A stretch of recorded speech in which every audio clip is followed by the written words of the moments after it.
हम तो कहते महामानव से भी आगे थे, महामानव से भी अटल जी को छोटा होता। अटल जी डॉक्टर श्यामा प्रसाद मुखर्जी जो जनसंघ के अध्यक्ष थे, प्राण थे, उनकी निर्मम हत्या हो गई थी कश्मीर में। पंडित दीनदयाल जो भारतीय जनसंघ के साथी थे, वो चाहते थे कि पंडित अटल बिहारी वाजपेयी किसी भी क्षेत्र से संसद में जाएं और डॉक्टर श्यामा प्रसाद मुखर्जी की बातों को नेहरू के सामने रखें और नेहरू की बोली को बंद करें। इसलिए पंडित दीनदयाल उपाध्याय जी 1957 के आम चुनाव में अटल जी को 3 लोकसभा क्षेत्रों से चुना लड़ा था।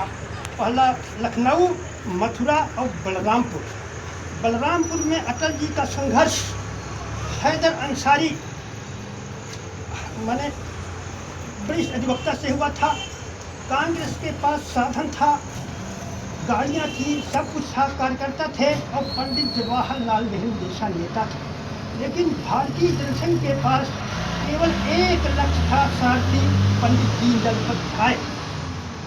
उनके कूटनीतिक के कारण संघर्ष बहुत तेज हुआ। अटल जी जब पंडित नेहरू को पता चला कि सीट फंस गई है, वो स्वयं कार्यकर्ताओं में प्राण फूंकने के लिए आम सभा करने के लिए आए। लेकिन फिर भी जब जाने कि अटल जी भारी पड़ रहे हैं, तो जितने दल थे, जैसे आज मोदी के विरोध में पूरा देश इकट्ठा है, अटल जी के विरोध में पूरा देश इकट्ठा हो गया। फिर भी पंडित दीनदयाल उपाध्याय के रचना के कारण, साथी के कारण पंडित अटल बिहारी वाजपेयी 10,000 से भी अधिक मतों से पराजित कर पहली बार लोकसभा सदस्य हुए। जब लोकसभा का सदस्य बने, पंडित जवाहरलाल नेहरू प्रधानमंत्री थे और विदेश मंत्री का भी प्रभार अपने पास लिए थे। 20 अगस्त 1958 को नेहरू जी सदन में विदेश मंत्रालय की भूमिका बना करके सदस्यों के लिए छोड़ दिए बहस करने के लिए। तो सबसे पीछे की बेंच में भारतीय जनसंघ का युवा नेता जो मात्र 33 वर्ष का था, बोलने के लिए खड़े हुए और अपने काव्यात्मक ओजस्वी धारावाहिक वाणी से पंडित नेहरू को चमत्कृत कर दिया। पंडित नेहरू इतना अच्छा भाषण आज तक नहीं सुने थे। जब अटल जी का भाषण समाप्त हुआ, तो भारत का प्रधानमंत्री पंडित जवाहरलाल नेहरू अपनी सीट से उठकर पंडित दीनदयाल जी के बेंच पर गए। अटल जी खड़े हुए, हाथ जोड़कर प्रणाम किया। उन्होंने तीर थपथपाया, भाई यशस्वी है, प्रवक्ता हो, एक दिन भारत का प्रधानमंत्री बनोगे। बंधुओं, उन्होंने कहा था 20 अगस्त 1958 को और 20 अक्टूबर 1998 को पंडित अटल बिहारी वाजपेयी डॉक्टर शंकर दयाल शर्मा राष्ट्रपति के द्वारा शपथ लेकर प्रधानमंत्री की पंडित नेहरू के 40 वर्षों के द्वार से पूर्व की गई भविष्यवाणी को चारितार्थ कर दिया। अटल जी, जब हमारे नेता दीनदयाल जी की हत्या हुई, अब एक ही जल्दी डॉक्टर श्यामा प्रसाद मुखर्जी की हत्या, फिर दीनदयाल उपाध्याय जी की हत्या, पूरा देश शोक सागर में डूब गया। दीनदयाल जी को मुगल सराय में मार डाला गया रात्रि के समय। उनको दोनों सदनों में श्रद्धांजलि दी गई। भारतीय जनसंघ के कार्यकर्ता भी श्रद्धांजलि सभा किए। भारतीय जनसंघ जो है केवल नेताओं के दम पर है, वक्ताओं के दम पर था। अटल जी के कैटेगरी के एक नेता और थे, कर्नाटक केसरी, महान स्वतंत्रता संग्राम सेनानी पंडित जगन्नाथ राव जोशी। उन्होंने पंडित दीनदयाल जी को श्रद्धासुमन अर्पित करते हुए कहा, बंधुओं, पंडित जी की हत्या से जनसंघ का और भारत का बहुत बड़ा नुकसान हुआ है। और कहते कहते वो बोल गए, पंडित दीनदयाल की हत्या से भारत माता की गोदी शून्य हो गई है। भारत माता की गोदी शून्य, सन्नाटा छा गया। लेकिन जब अटल जी बोलने के लिए खड़े हुए, तो उन्होंने कहा, मित्रों, अभी जो पूर्व वक्ता महोदय ने अपने श्रद्धांजलि से हमें कहा है कि भारत माता की गोदी शून्य हो गई, ये सच है। लेकिन माता की गोदी शून्य हुई है, कोख शून्य नहीं हुई है। शून्य हुई गोद माता की, किंतु कोख नहीं शून्य है। वीर प्रसूता भारत माता ऋषियों मुनियों की जननी है। तेरा यह बलिदान देश में लाएगा भूचाल, यह माता फिर सृजन करेगी लाखों दिल। भारतीय जनता पार्टी का प्रथम अखिल भारतीय अधिवेशन 28-29 दिसंबर को बम्बई में हुआ।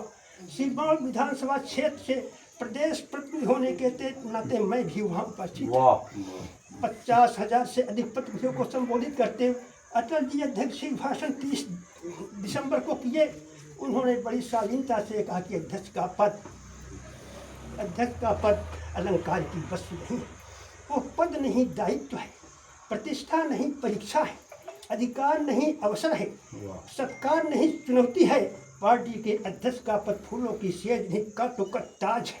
ये कार्यकर्ताओं को उन्होंने संदेश दिया था कि अध्यक्ष जो है फूलों का ताज है।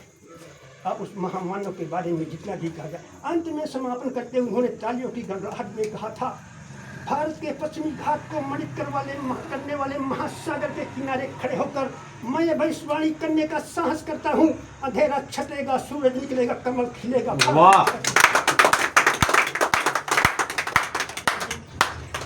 साहित्य और संस्कार घर में मिले। अटल जी के जो बाबा जी थे श्यामलाल वाजपेयी जी बहुत बड़े संस्कृत प्रकार विद्वान, गीता और भागवत के प्रकार वक्ता थे। उनके पिता कृष्ण बिहारी वाजपेयी जी एक आदर्श शिक्षक, एक आदर्श कवि, राजघराने के पुरोहित और प्रखर वक्ता थे। अटल जी कहा करते थे कि हमारे घर में लक्ष्मी का तो अभाव था, परंतु सरस्वती का प्रभाव था। और उन्होंने 4 बेटे, कृष्ण बिहारी जी के 4 बेटे, अवध बिहारी, सदा बिहारी, प्रेम बिहारी, अटल बिहारी, और 3 बहनें उर्मिला, विमला, निर्मला। ये 7 बच्चे एक साथ एक लालटेन में बैठकर एक कमरे में पढ़ते थे। मजाल नहीं कि कोई किसी से बात करती, इतना अनुशासन था। अटल जी सामान्य परिवार में जन्म लेकर भी एक विश्व के महान विभूत बनकर जुड़े थे।